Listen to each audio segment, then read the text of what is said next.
Everyone எல்லாரும் எப்படி இருக்கீங்க? வெல்கம் டு வில்வாதர்ஸ் vlogs. தேங்க்யூ ஸோ மச் இந்த vlog-அ நீங்கள் பார்க்கணுன்ட்டு நினச்சதுக்கு. இந்த vlog-ல நம்ம என்னெல்லாம் பார்க்க போகிறோம் அப்படின்னா, நான் எங்கள் வீட்டில் எப்படி கிருஷ்ணர் ஜெயந்தியை கொண்டாடினேன். கூடவே இந்த வாட்டி ஆடி கிருத்திகையும் வந்திருக்கு. ஸோ கிருஷ்ணர் முருகர் 2 பேரையும் சேர்த்து வச்சு சூப்பராக கொண்டாடிட்டேன். எனக்கு ரொம்ப குஷியாக இருந்தது. கூட ஒரே ஒரு ரெசிபி வீடியோ தான், ராகி ரொட்டி. இது நிறைய டைப் பண்ணலாம், பட் இன்றைக்கி எனக்கு ரொம்ப பிடிச்ச ஒரு மெத்தடில், கூடவே ரொம்ப சாஃப்டாக வர ஒரு மெத்தடில் ராகி ரொட்டியும் வேர்க்கடலை டொமேட்டோ சட்னியும், இந்த ரெசிபி தான் நம்ம பார்க்க போகிறோம். ரெசிபி வீடியோஸ் பார்க்குறதுக்கு இன்ட்ரெஸ்ட் இல்லைன்னா ஸ்கிப் பண்ணிக்கோங்க. இன்ட்ரெஸ்ட் இருந்துச்சுன்னா மறக்காமல் கண்டிப்பாக பார்த்துட்டு ட்ரை பண்ணிவிட்டு எனக்கு கமெண்ட்டில் சொல்லுங்கள், ஓகேவா? ஃபஸ்ட்டு இதுக்கு நான் கொஞ்சம் ஆனியனை வறுத்து தான் சேர்த்துக்க போகிறேன். நான் இன்றைக்கி கேரட் நிறைய எடுத்திருக்கேன். கேரட், கொரியாண்டர், கொஞ்சமாக தேங்காய், கொஞ்சமாக ஆயில் போட்டு, கடுகு, உளுத்தப்பருப்பு, கடலைப்பருப்பு, ஒரு ஆனியனை கட் பண்ணியிருந்தோம்ல அதையும் போட்டு நல்லா வதக்கிக்கணும்.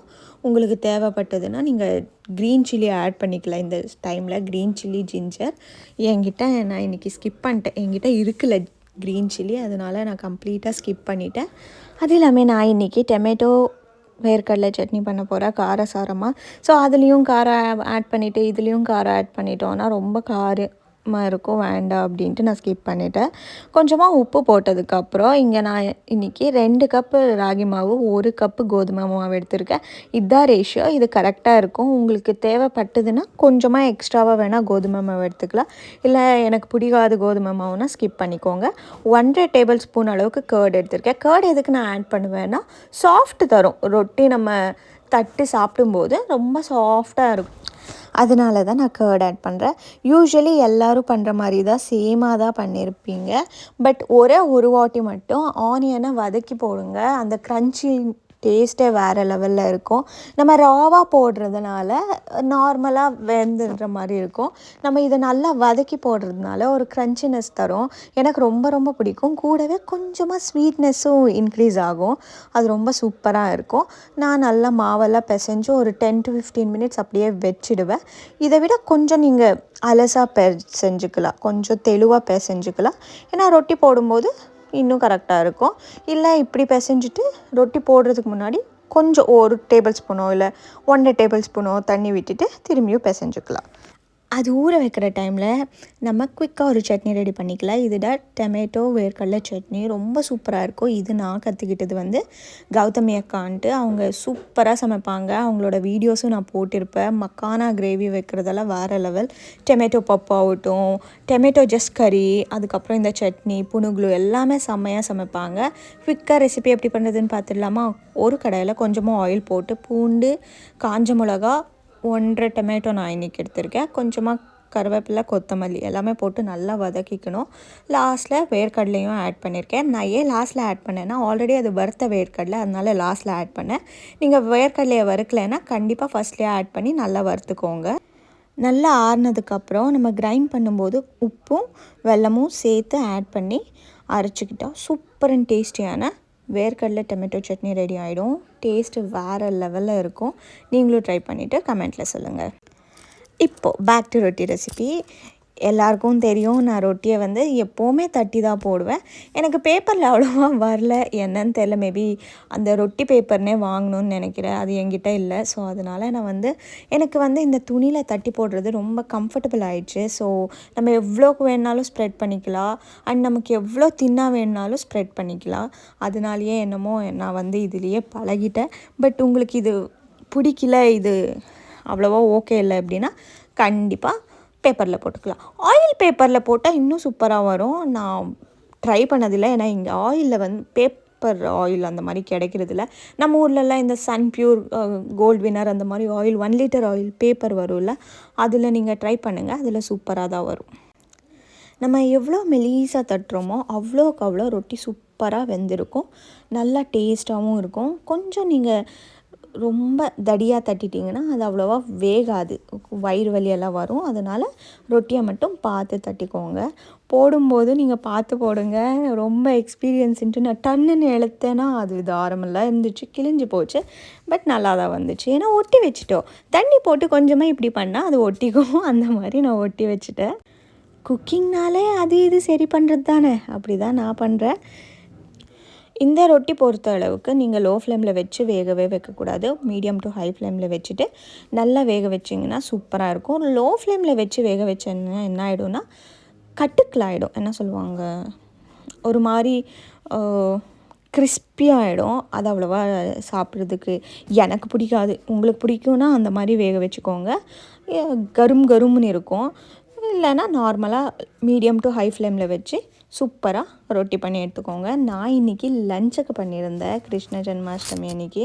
ஏன்னா நைட்டுக்கு புளியோரை அதெல்லாம் பண்ணுறேன்ட்டு லஞ்சுக்கே நான் வந்து ரொட்டியும் வேர்க்கடலை சட்னியும் பண்ணியிருந்தேன். உங்கள் வீட்டில் இன்றைக்கி என்ன லஞ்ச், என்னெல்லாம் ஸ்பெஷல்னு கமெண்ட்டில் சொல்லுங்கள். எனக்கு யூஸ்வலி வீக்கெண்டில் தான் ரொட்டி பண்ண முடியும். ஸோ அது பிரேக்ஃபாஸ்ட் ஆனாலும் சாப்பிடுவோம், ஈவினிங் டின்னர் ஆனாலும் சாப்பிடுவோம், லஞ்ச் ஆனாலும் சாப்பிடுவோம். உங்கள் வீட்டில் ரொட்டி எப்போ ப்ரிஃபர் பண்ணுவீங்க? இன்றைக்கி நான் பண்ண லஞ்சு எங்கள் வீட்டில் சக்ஸஸ் ஆயிடுச்சு. என்னோடய ஹஸ்பண்டு சொல்லிட்டு இருந்தாங்க செம்ம டேஸ்ட்டில் இருந்துச்சுன்ட்டு. எனக்கு ரொம்ப பிடிச்சிருந்தது. எனக்கு ரொம்ப பிடிச்சிருக்கு, சூப்பராக இருக்குது. மறக்காமல் நீங்களும் ட்ரை பண்ணிவிட்டு கமெண்ட்டில் சொல்லுங்கள். ஸோ சாப்பிட்டு முடிச்சுட்டு கொஞ்சம் ரெஸ்ட் எடுத்துகிட்டு அதுக்கப்புறம் தான் நான் வந்து கிருஷ்ணர் ஜெயந்திக்கான வேலையெல்லாம் ஆரம்பித்தேன். ஏன்னா நான் காலையில் எழுந்திரிச்சு வீடெல்லாம் க்ளீன் பண்ணதுக்கப்புறம் தான் குளித்து அதுக்கப்புறம் தான் சமைச்சேன். ஸோ அதனால் எனக்கு கொஞ்சம் டயர்டாக இருந்துச்சு. ஒரு 1/2 1 ஹவர் ரெஸ்ட் எடுக்கல, ஒன்றும் பிரச்சனை இல்லை. எனக்கு என்னென்னா எப்போவுமே நான் ஈவினிங் தான் பூஜை பண்ணுவேன், 6 o'clock மேலே. ஸோ அதனாலேயே நான் வந்து எனக்கு நிறைய ஹோல் டே டைம் இருக்கிற மாதிரி இருக்கும். ஸோ காலையில் எழுந்திரிச்சு என்னெல்லாம் வேலை பார்க்கணுமோ அதெல்லாம் பண்ணி முடிச்சதுக்கப்புறம் பொறுமையாக உட்காந்து நான் வந்து எதுனா டெக்கரேஷன் பண்ணுறதாகட்டும், இல்லை எதுனா ரெடி பண்ணுறதாகட்டும் எல்லாமே பொறுமையாக பண்ணுவேன். இவங்க கூட கேட்பாங்க, ஏன்பா இன்றைக்கி தான் பூஜை பண்ணுற அப்படின்ற, இன்னுமே நீ பண்ணவே ஆரம்பிக்கலையே, கொஞ்சம் போய் பண்ணு அப்படின்னு சொல்லிட்டே இருப்பாங்க. நான் அவங்களுக்கு கிட்ட சொல்லிட்டே இருப்பேன், டோன்ட் வரிப்பா, பொறுமையாக நான் பண்ணிடுறேன், நீங்கள் ஒன்றும் வரி பண்ணிக்காதீங்க, நீங்கள் ஆராம்சே இருங்க அப்படின்னு சொல்லிடுவேன். ஏன்னா எனக்கு தெரியும் நான் இந்த டைம்லேருந்து இந்த டைம்னால் நான் கண்டிப்பாக முடிச்சிடுவேன் அப்படின்ட்டு.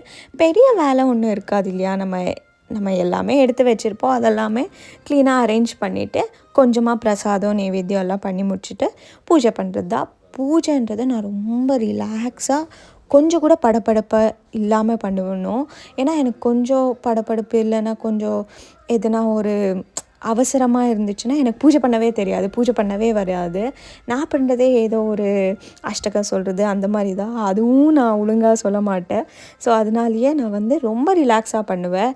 யாரும் எங்கள் வீட்டில் இருக்கும்போதும் பண்ணுவேன், ஆராம்சாக பண்ணுவேன். நீங்கள் எல்லாம் எப்படி அப்படின்ட்டு எனக்கு கமெண்ட்டில் சொல்லுங்கள். இன்றைக்கி கிருஷ்ணர் ஜெயந்தி. ஸோ எல்லாருக்கும் தெரியும் எனக்கு கோலம் போட சுத்தமாக தெரியாது. ஆனால் இயர்லி ஒன்ஸ் கண்டிப்பாக நான் என் கையால் கோலம் போடுவேன்னா அது இன்றைக்கி மட்டும்தான்.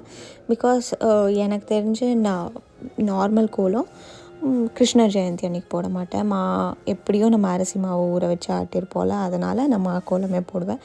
கோலன்றது நான் எனக்கு தெரிஞ்ச அளவுக்கு ரொம்ப குட்டியாக ரொம்ப கம்மியாக எப்படி போட முடியுமோ அப்படி போடுவேன். பார்டரெல்லாம் கொடுத்து போடுவேன். நமக்கு தெரியாது அப்படின்ட்டு நம்ம சும்மா இருந்தால் தான் தப்பு, ஓகேவா?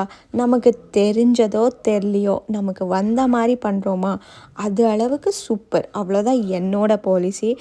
இது நிறைய பேருக்கு வந்து என்ன இது தெரியாமல் என்ன இப்படி பண்ணியிருக்காங்க அப்படின்னு நினைக்கலாம். பட் எனக்கு தெரிஞ்சதை நான் பண்ணுறேன் அப்படின்னு நான் நினச்சிட்டு போயிடுவேன். பிகாஸ் நம்ம என்ன பண்ணாலும் இந்த உலகத்தில் எல்லாத்துக்கும் ஒரு ஜட்ஜ்மெண்ட் இருக்கும். அதனாலேயே நம்ம ரொம்ப யோசிச்சோன்னு வச்சுக்கோங்களேன், நம்ம வாழ்க்கையே நம்ம வாழ முடியாது. நமக்கு தெரியலன்னா இட்ஸ் ஓகே, நமக்கு தெரில, நெக்ஸ்ட் டைம்லேருந்து கற்றுக்கலாம், நெக்ஸ்ட் டைம்லேருந்து ட்ரை பண்ணலாம் அப்படின்னு இருக்கலாம். நமக்கு இவ்வளோ எவ்வளோ தெரியுதோ அவ்வளோ நம்ம நீட்டாக எழுதலாம், இல்லை நீட்டாக கோலம் போடுறதோ அதை பார்த்துக்கலாம். ஏன்னா எல்லாருக்கும் எல்லாமே எக்ஸ்பர்ட்டாக இருக்க முடியாது இல்லையா? கொஞ்சம் பேருக்கு வேறு மாதிரி எக்ஸ்பர்ட்டாக இருக்கும். எனக்கெல்லாம் எதுலேயும் எக்ஸ்பர்ட் கிடையாது, எல்லாமே அரகுர நாலேஜ் அந்த மாதிரின்னு சொல்லுவாங்கள்ல, அந்த மாதிரி இருக்கும். நான்லாம் பயங்கரமாக யோசிப்பேன், எனக்கெல்லாம் என்ன திறமை இருக்குது, ஒருத்தருக்கெல்லாம் பாடுவாங்க, சூப்பராக கோலம் போடுவாங்க, இன்னும் நிறைய விஷயம் பண்ணுவாங்க. நான்லாம் யோசிப்பேன், எனக்கெல்லாம் ஒரு திறமையும் இல்லைல்ல. இந்த பக்கம் லாஸ்ட் பெஞ்சும் கிடையாது, இந்த பக்கம் ஃபஸ்ட் பெஞ்சும் கிடையாது, மிடில் பெஞ்சுன்னுவாங்கள்ல அந்த மாதிரி. நாங்கள்லாம் மிடில் பெஞ்ச், எதுவுமே உதவாக்காருங்க அப்படின்னு நான் எப்போவுமே யோசிச்சுப்பேன். தட்ஸ் ஃபைன், இட்ஸ் ஓகே, நமக்கு தெரிஞ்ச மாதிரி நம்ம பண்ணிடலாம் அப்படின்ட்டு எனக்கு தெரிஞ்ச அளவுக்கு நான் என்னோடய வீட்டில் இருக்கிற குட்டி கிருஷ்ணர் கூடவே இன்றைக்கி ஆடி கிருத்திகைன்றதுனால முருகரையும் சேர்த்து தான் நான் பூஜை பண்ணுவேன். உங்கள் எல்லாருக்கும் தெரியும் நான் வெற்றிலை தீபமெல்லாம் ஏற்றிட்டு இருந்தேன். ஸோ எனக்கு 2 பேருக்கும் சேர்த்து பூஜை பண்ணுறது ஏதோ ஒரு தனி சந்தோஷமாக இருந்துச்சு. தெரில, இயர்லி வெறுமனே கிருஷ்ணனை மட்டும்தான் பூஜை பண்ணிட்டு இருந்தோமா, இந்த இயர் எக்ஸ்ட்ராவாக முருகரை சேர்த்துருக்கிறதுனால ஐ எம் ஸோ ஹாப்பி. அந்த மாதிரி இருந்துச்சு. எல்லாம் ரெடி ஆகிட்டு அதுக்கப்புறம் வந்து ஒரு 6:30 போல் பூஜை ஆரம்பிச்சிச்சு. இந்த இதை எப்படி பண்ணுவாங்கன்னு எனக்கு சத்தியமாக ஐடியாவே இல்லை.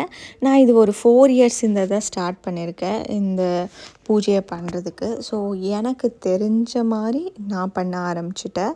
ஸோ என்னென்னா எனக்கு வந்து எல்லா இதுக்கும் நான் என்ன பண்ணுவேன்னா அவங்களோட சதநாம வழியை படிப்பேன், அஷ்டோத்திரத்தை படிப்பேன். அஷ்டோத்திரத்தை படிச்சுட்டு எதுனா ஒரு பாட்டை யூடியூப்பில் போடுறதோ இல்லை நானே பாடுறதோ அதெல்லாம் பாடி முடிச்சுட்டு நைவேத்தியம் பண்ணிவிட்டு நான் மங்களாரத்தி பண்ணிடுவேன். இதுதான் எனக்கு தெரிஞ்ச பூஜை.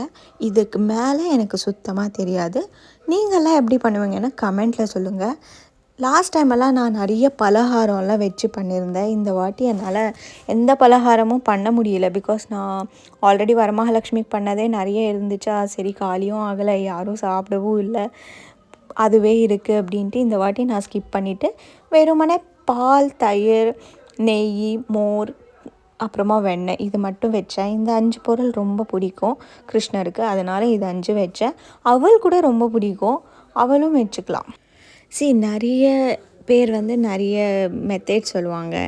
நான் வந்து எப்படின்னா எனக்கு என்ன தெரியும் அதெல்லாமே பண்ணி முடிக்கணும், அவ்வளோதானே தவிர்த்து நான் புதுசாக எதனா ட்ரை பண்ணுன்னா கொஞ்சம் பயப்படுவேன். ஏன்னா அதை நம்ம கண்டினியூ இயர்லி அதை பண்ணிகிட்டே இருக்கணும் அண்ட் அதை மிஸ் பண்ணக்கூடாது. அதனாலேயே நான் கொஞ்சம் பயப்படுவேன். செகண்ட் திங் என்னென்னா நம்மளால் பண்ண முடியுமா அப்படின்னு நான் யோசிப்பேன். முடியாதுன்னா வேண்டாம், நமக்கு தெரிஞ்ச அளவுக்கு அதை பண்ணிவிட்டு சும்மா இல்லை அப்படின்ட்டு. இன்றைக்கி எனக்கு கொஞ்சம் ஸ்பெஷல். ஏன்னா நான் என்னோடய கல்யாண சாரியை கட்டியிருந்தேன்.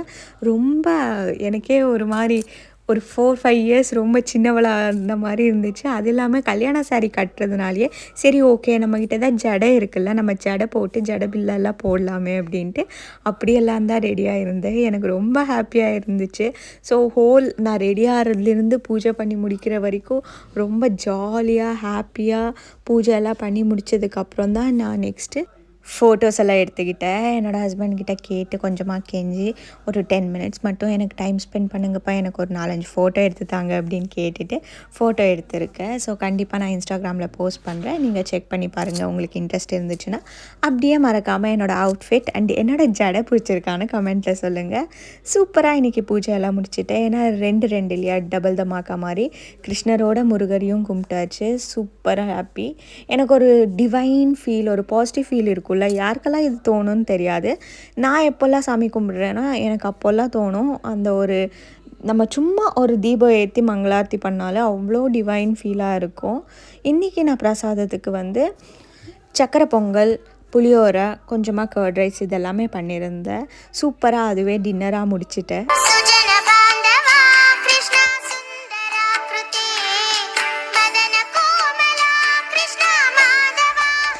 இந்த வீடியோ உங்களுக்கு பிடிச்சிருக்குன்னு நம்புகிறேன். உங்களுக்கு பிடிச்சிருந்தால் மறக்காமல் லைக், ஷேர், கமெண்ட் பண்ணுங்கள் ப்ளீஸ். என்னோடய அவுட்ஃபிட் கூடவே என்னோடய ஜடை எப்படி இருந்துச்சுன்னு மறக்காமல் கமெண்ட்டில் சொல்லுங்கள். நான் போட்டதுக்கப்புறம் கூட யோசித்தேன் கொஞ்சம் க்ரிஞ்சாக தெரியுறேனோன்ட்டு. எதுனா இம்ப்ரவைசேஷன் இருந்தாலும் சொல்லுங்கள், கண்டிப்பாக நான் அதை இம்ப்ளிமெண்ட் பண்ணிக்கிறேன். தேங்க்யூ ஸோ மச் ஃபார் வாட்சிங். வீடியோ பிடிச்சிருந்தால் லைக், ஷேர், கமெண்ட் பண்ணுங்கள். Please subscribe to my channel.